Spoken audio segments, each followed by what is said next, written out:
Imagine the situation. You've been taking English lessons in your country for many years and you finally feel confident enough to travel to the UK. You are really excited to have a conversation in English with some local British people. You arrive in London. Someone starts to approach you. This is your moment to use all the vocabulary you have learnt in school. But then they say, "Alright mate, how's it going? Don't suppose you got a spare fag, do you? I'm proper skin at the moment." And you realise you don't understand anything. Well, the reason this has happened to you, or might happen to you in the future, is because in the UK, British people use a lot of slang, and your teacher back home probably doesn't know these words either. That's why in this video, I'm going to teach you 26 common slang words that are used in the UK, going from A all the way to Z. And I'm going to use a lot of examples so you feel confident using them yourself. Just to let you know, some of these words might be used in a context which is a little bit naughty, a little rude, in other words. Because, well, they're slang words, so don't say I didn't warn you. Don't forget there is a free PDF worksheet with this video so you can read it while you watch, which will help you to better understand the vocabulary. All you have to do is click the link below and that's it. You get the PDF. Anyway, are you ready? Let's go. First up, we have, of course, A, and we have aggro. The definition for this would be aggressive behavior or trouble. It's often associated with confrontation or violence. So really, you're just kind of shortening the word aggressive. You're taking off lots of letters and you just say aggro from aggressive. Aggro. A couple of examples for you. He was a bit aggro at the pub last night. I don't want any aggro. Let's just leave. And another cool thing is that you'll often hear this word used in Australia and the UK. On to B, bollocks. I love this word, it's so much fun. Bollocks is another way to say balls. So, yeah, but we don't mean it like that. We actually use it to mean nonsense or something that's not true. You could also use it as an expletive to express frustration. Bollocks. Oh, bollocks. For example, bollocks, I missed the bus. Or, to refer to something not being true to being nonsense, what he said was a load of bollocks. Basically, what he said wasn't true. It didn't make any sense. It was a lie. If you have a friend who's always talking bollocks, let me know in the comments below what they've said. What was the worst lie they've told you? Something ridiculous, hopefully. I want to have a good laugh, so let me know about the bollocks in the comments below. On to C, we have chav. Chav is a derogatory term for a young person, often of a lower social class, who dresses in sportswear and behaves in an antisocial way. They're basically young people who are bored and have nothing to do, and they don't really have a good sense of style or taste. They listen to music which isn't great, and they wear clothes which are a bit tacky, so we call them chavs. They don't necessarily steal, they might do, but really they just kind of cause problems in the neighborhood. For example, that group of chavs is always hanging around the shops. If you go to any kind of town in the UK, there will be a group of chavs around 7 PM outside the corner shop, just doing nothing, smoking or probably drinking, or just causing a nuisance. Of course, you could also use it to make fun of your friends. You could say, "You look like such a chav in that tracksuit."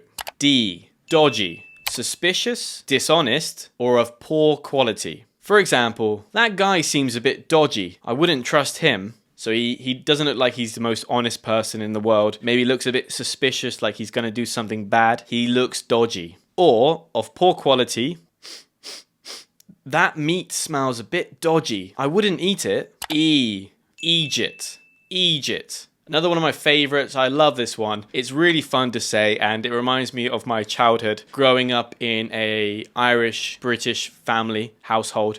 So this word was used quite a lot in my household because some of my family are Irish. But with such an influence from Ireland, because so many people emigrated from Ireland to the UK, we use this word quite a lot. Well, some people use it quite a lot. It basically means an idiot or a foolish person. Don't be such an Egypt. You know that won't work. You're an absolute Egypt for forgetting the keys. Oh, God. So yeah, really fun to say Egypt. You can kind of elongate the E sound. Oh, you're such an Egypt. It's great. Lots of fun. You can use it instead of idiot. F. Faff. Faff. To faff basically means to waste time or to do something in a very inefficient way. Stop faffing around and get ready. We're gonna be late. Oh, I spent all morning faffing around with the printer. G, gutted. This is one I use personally all the time. It's very, very useful. Maybe it kind of shows you how my life is going. But basically, it means that you're very disappointed. Gutted, very disappointed. For example, I was gutted when I heard the Taylor Swift concert was cancelled. She was absolutely gutted to miss the wedding. H, half-assed.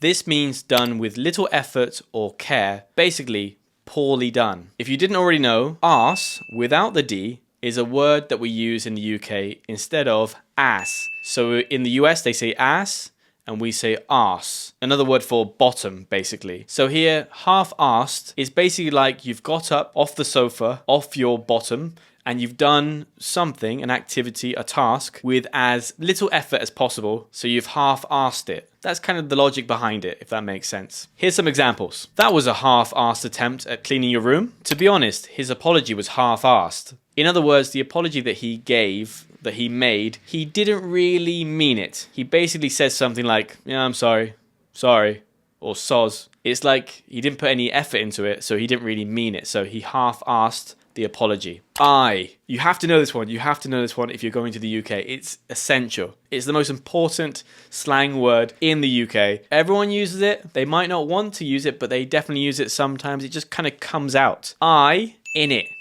In it. This slang is a contraction of isn't it, but you can use it in basically any tag question, or you can use it instead of any tag question. They're from France, aren't they? You could say, they're from France, innit? He likes beer, doesn't he? He likes beer, innit? So it's very, very versatile, and we use it to emphasize something or to try to get someone to agree with you. For example, it's a nice day, innit? A sentence which is rarely used in the UK, but you know, depends on your perspective of a nice day. That was a good movie, innit? So yeah, just to reiterate, this is probably the most common slang word you will hear in the UK, and some people don't like it. They consider it to be a little bit crass or a little bit of lower class or something like that, but I think a lot of people use it because it's just so versatile and it's just so common. People use it and they don't even know they're using it, so don't worry about feeling a little bit, you know, strange using it. It's something that lots of people use, don't worry. J, jammy. This means lucky or fortunate, often in a way that seems undeserved. You jammy git, winning the lottery like that? He got the last Oasis ticket. Jammy sod. I would say this slang word is on the older scale of the words. It's not something that maybe the younger generation are using. Maybe, let's say 30 plus, you know, these kind of people are using jammy, or especially men. Men down the pub, they might be using jammy git, jammy sod. K, kip, kip.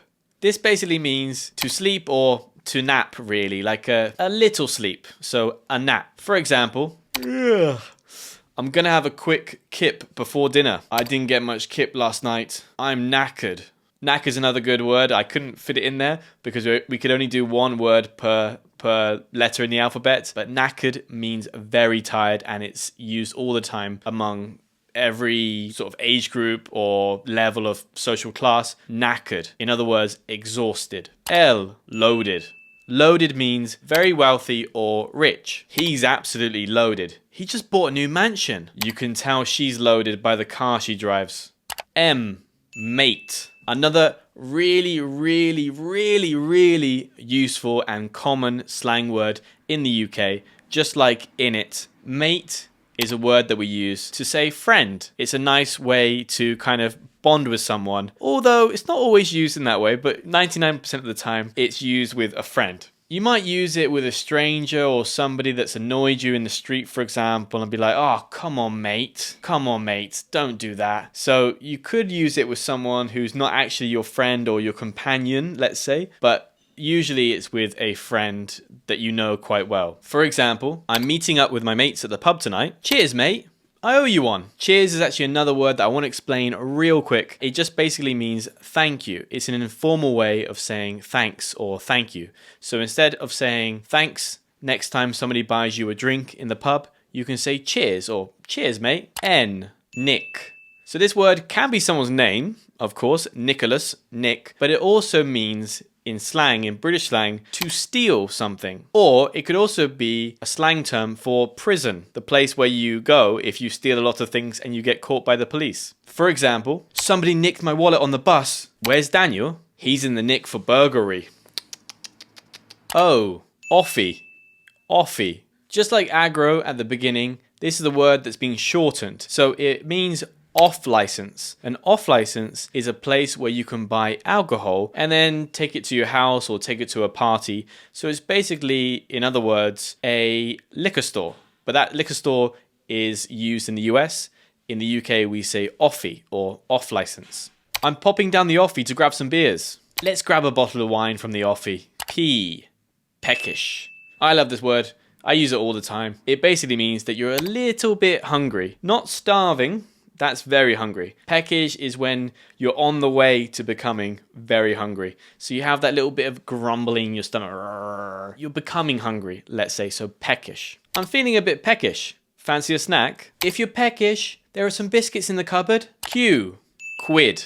Quid means a pound sterling. So British money. Pound, quid. 1 pound is 1 quid. Interestingly, when you add a bigger number, so let's say if it's 10, you don't add an S. You still say 10 quid, not quids. So 1 quid, 2 quid, 3 quid, 100 quid, 200 quid, and so on. It's always the same, no S, okay? For example, can you lend me a couple of quid for the bus? This sandwich cost me 3 quid. Rubbish. Rubbish basically means garbage or trash if you think about US English. In the UK, we say rubbish. It can also be used to describe something as worthless or of poor quality. For example, take out the rubbish before it starts to smell. That movie was absolute rubbish. I won't be watching that again. S. Shag, shagged, snog. So I thought I'd put 3 here because they're kind of related in a way. They're about sexual things. I did tell you it was going to be a little bit naughty, a little bit rude.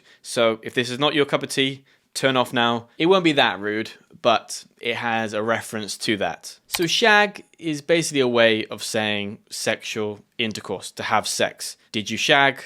Did you have sex? I wouldn't say it's that strong. It's not like saying the F word. It's a word that you could use around family if you're that kind of family. It's a word that isn't exactly that rude. You might see it or hear it on TV, to be honest, like in famous TV programs or soap operas such as Coronation Street or EastEnders. They might use this word, and those episodes are on about 8 p.m. at night. So it's not that rude. To snog is what you do before you shag.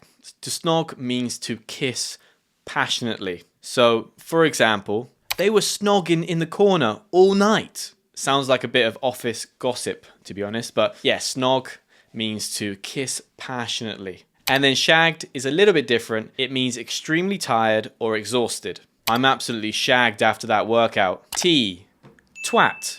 This is probably the most British English word that there possibly is. Twat. It's quite funny, to be honest. Twat is an expression that we use for an idiot, basically. Like I said before with Egypt, twat is basically the same. Someone who's an idiot, someone who's foolish, let's say, someone who's obnoxious. They're a twat. So we use it as an insult, okay?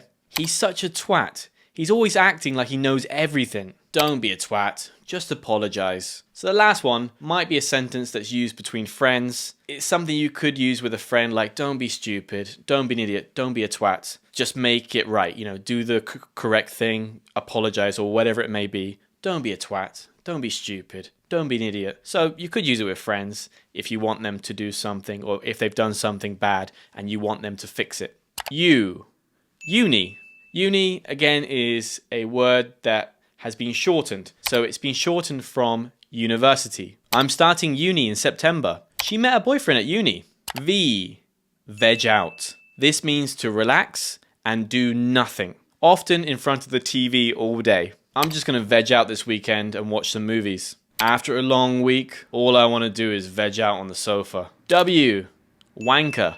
This is also an insult, just like twat or Egypt. Wanker is what you say to someone when you want to insult them. You're basically saying they're an idiot, they're stupid, they're a bad person. And you might have seen, especially if you've seen clips of crowds at football games in the UK, you'll see people doing this. That means wanker, right? Wanker. It's something people do to insult other people. So if you see that, don't do it back. It's not someone waving. They're not waving. They're doing this, meaning, you know, they think you're an idiot. You're a wanker. So yeah, be careful. A couple of examples. Don't listen to him. He's a complete wanker. He's such a wanker for ditching us like that. By the way, to ditch someone means to leave them without saying goodbye. You just disappear. Xmas. This means Christmas. It's more commonly used in text, so people don't often say it. I mean, some people might say it occasionally, but usually it's just via text. Xmas. Are you excited for Xmas? What are your plans for Xmas? I love all the Xmas lights in the city. Why? Yonks. Yonks means a very long time. I haven't seen her in yonks. It's been yonks since we last went out for a drink. This one is kind of dying out, so don't worry too much, but it might be fun if you use it with your British friends. They might have a bit of a laugh, but it's not commonly used all the time. I often use it with my friends as a joke, so you could do the same. And finally, Z, zilch. Zilch.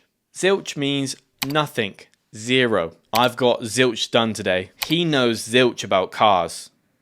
Alright, so that's everything for this video. A little guide from A to Z, lots of slang words and lots of examples. So I hope you feel a bit more confident when you go to the UK now. And remember, just have fun with it. Try and use these with your English speaking friends from the UK. I'm sure they'll love it. I love it when people use them with me because it's just a bit of fun. If you enjoyed this video, don't forget to smash the like button and I'll see you next time.